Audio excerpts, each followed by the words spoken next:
कुछ मुख्य खबरें आज है 30 अप्रैल 2026। चलिए शुरू करते हैं, मगर उससे पहले वीडियो को लाइक कर देना और एक बार सब्सक्राइब करके बेल आइकन दबा देना कि हर न्यूज़ के बारे में अच्छे से जान सको। चलिए शुरू करते हैं। सबसे पहली और अन्य राज्यों की एग्जिट पोल, दीदी की कुर्सी पर संकट। पश्चिम बंगाल के विधानसभा चुनाव 2026 के अंतिम चरण पर मतदान समाप्त होते ही एग्जिट पोल के नतीजे सामने आए। आज तक के विश्लेषण के मुताबिक बंगाल में इस बार मुकाबला बेहद कांटे का है। अधिकांश पोल्स बीजेपी के बढ़त दिखा रहे हैं, जिसमें उन्हें 145 से 160 सीटें मिलने का अनुमान है, जबकि ममता बनर्जी के टीएमसी 130 से 145 सीटों के बीच सिमटती दिख रही है। अगर ये नतीजे सही साबित होते हैं तो बंगाल में राष्ट्रीय परिवर्तन की लहर चल सकती है। वहीं तमिलनाडु में डीएमके गठबंधन की वापसी के संकेत हैं। असम में एनडीए मजबूती से दोबारा सरकार बनाता दिख रहा है। केरल में इस बार यूडीएफ और एलडीएफ के बीच में कड़ी टक्कर होने वाली है।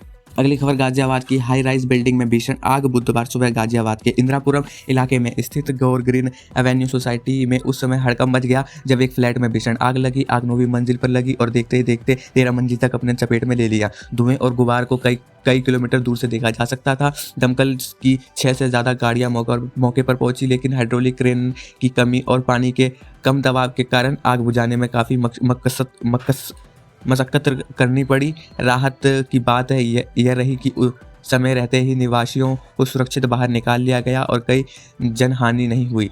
शुरुआती जांच में आग का कारण एसी में शॉर्ट सर्किट बताया जा रहा है। अब बढ़ते हैं तीसरी खबर की तरफ।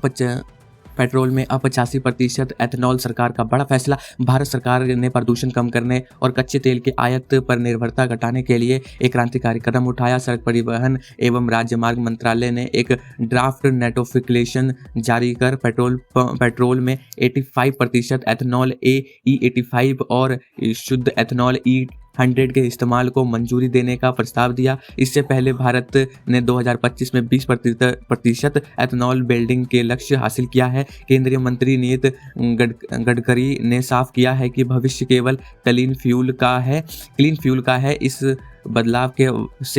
बदलाव से वाहन मालिकों के लिए ईंधन सस्ता हो सकता है, लेकिन इसके लिए इंजनों में तकनीकी बदलाव की जरूरी होगी। आप इस फैसले के बारे में क्या सोचते हैं? क्या पेट्रोल सस्ता होना चाहिए? इसे कमेंट सेक्शन में जरूर बताएं। अगली खबर, ट्रंप और पुतिन के बीच 90 मिनट की मैराथन बातचीत। अमेरिका राष्ट्रपति डोनाल्ड ट्रंप और रूसी राष्ट्रपति पुतिन के बीच फोन पर करीब 1.5 घंटे लंबी बातचीत चली। इस बातचीत में मुख्य केंद्र ईरान के साथ चल रहा युद्ध और यूक्रेन संकट था। पुतिन ने ईरान के साथ संघर्ष विराम को बढ़ाने के ट्रंप के फैसला का समर्थन किया। वहीं यूक्रेन के मुद्दे पर ट्रंप ने उम्मीद जताई कि जल्द ही कोई समझौता हो सकता है। दोनों नेताओं ने ऊर्जा सहयोग और विशेषिक सुरक्षा पर भी चर्चा की। यह बातचीत ऐसे समय में हुई जब हाल ही में व्हाइट हाउस के पास एक सुरक्षा उल्लंघन की घटना सामने आई थी। अगली खबर, व्हाइट हाउस में किंग लॉर्ड्स का मजाक। बोस्टन टी पार्टी की याद आई। ब्रिटेन के राजा किंग लॉर्ड्स आई अमेरिका की आज़ादी के 250 साल पूरे होने के बाद का जश्न में शामिल होने व्हाइट हाउस में पहुंचे। डिनर के दौरान उन्होंने अपने मजाकिया अंदाज में सबको लोटपोट कर दिया। उन्होंने 1773 की ऐतिहासिक बोस्टन टी पार्टी के जिक्र करते हुए कहा कि तब चाय समुद्र में फेंकी गई थी, लेकिन आज व्हाइट हाउस में उसे बड़े प्यार से परोसी जा रही है। उन्होंने अमेरिका के फ्रेंच बोलने की संभावनाओं के अंत पर भी चुटकी ली। डोनाल्ड ट्रंप ने भी उनके इस हुमर का भरपूर लुत्फ उठाया। यह यात्रा दोनों देशों के बीच ऐतिहासिक संबंधों को और मजबूत करने के प्रतीक के रूप में दिखी जा रही है। अगली खबर, बीसीसीआई के रियान पराग पर सख्त एक्शन। धूम्रपान के मामले में अल्टीमेटम। भारतीय क्रिकेट जगत के एक बड़े खबर सामने आई है। बीसीसीआई ने युवा क्रिकेटर रियान पराग को अनुशासनहीनता के मामले में सख्त चेतावनी जारी की है। हाल ही में सोशल मीडिया पर एक विदित वीडियो फोटो वायरल होने के बाद जिसमें रियान के व्यवहार पर सवाल उठ रहे थे, बोर्ड ने उन्हें धूम्रपान और अनुशासन के प्रोटोकॉल को लेकर अल्टीमेटम दिया। बोर्ड का कहना है कि युवा खिलाड़ियों को अपनी जिम्मेदारी समझनी चाहिए, क्योंकि वह लाखों लोगों के रोल मॉडल होते हैं। अगर रियान का व्यवहार भविष्य में नहीं सुधरा तो उन पर भारी जुर्माना या बैन भी लगाया जा सकता है। क्रिकेट की ऐसी ही मसालेदार खबरों के लिए वीडियो को लाइक कर दें और चैनल को भी सब्सक्राइब कर लें। अगली खबर, भूमि टॉक्सिक की रिलीज डेट टली, फ्रेंड्स को करना होगा इंतजार। साउथ सुपरस्टार यश की बहुप्रतीक्षित फिल्म टॉक्सिक को लेकर एक निराश करने वाली खबर आई है। फिल्म की रिलीज डेट को आधारित तौर पर आगे बढ़ा दिया गया है। पहले ये फिल्म जल्द ही रिलीज होने वाली थी, लेकिन पोस्ट प्रोडक्शन और VFX के काम के देरी के कारण मेकर्स ने इसे टालने का फैसला किया। बताया जा रहा है कि डायरेक्टर फिल्म की क्वालिटी के साथ कोई समझौता नहीं करना चाहते। यश के फैंस सोशल मीडिया पर अपनी नाराज़गी जाहिर कर रहे हैं, लेकिन मेकर्स का कहना है कि थोड़ा इंतजार बेहतर रिजल्ट देगा। आपको क्या लगता है, क्या टॉक्सिक फिल्म केजीएफ का रिकॉर्ड तोड़ पाएगी? अपनी राय कमेंट में जरूर बताएं।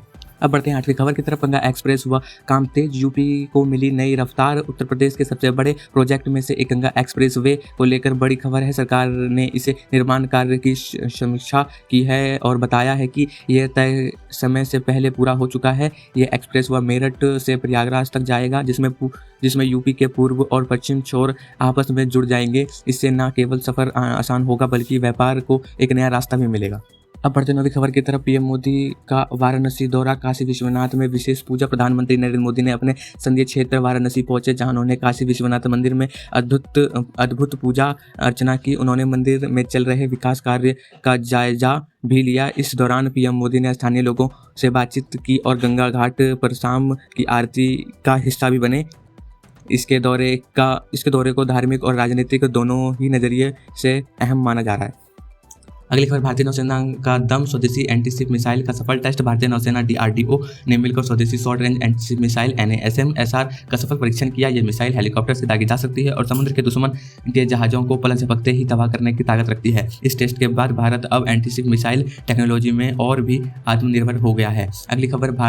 हाईकोर्ट की वर्चुअल सुनवाई में अश्लील वीडियो मची खलबली। न्यायपालिका से जुड़ी एक शर्मनाक घटना सामने आई। एक हाईकोर्ट की ऑनलाइन सुनवाई के दौरान अचानक किसी ने अश्लील वीडियो प्ले कर दिया। जज और वकील दंग रह गए और तुरंत सुनवाई रोकनी पड़ी। पुलिस की साइबर सेल और उस IP एड्रेस को ट्रैक कर रही है जिससे ये वीडियो शेयर करने वालों का पता चल सके। अगली खबर। उत्तर प्रदेश के कुदरत का कहर, आंधी तूफान से 7 लोगों की मौत। यूपी के कई हिस्सों में कल शाम भीषण आंधी तूफान ने तबाही मचा दी। तेज हवाओं और पेड़ गिरने की वजह से अलग अलग जिलों में 7 लोगों की जान चली गई। सबसे ज़्यादा नुकसान ग्रामीण इलाकों में हुआ, जहां फसलें बर्बाद हो गई और बिजली के खंभे उखड़ गए। मुख्यमंत्री ने मृतकों के परिजनों के लिए आर्थिक मदद का ऐलान किया।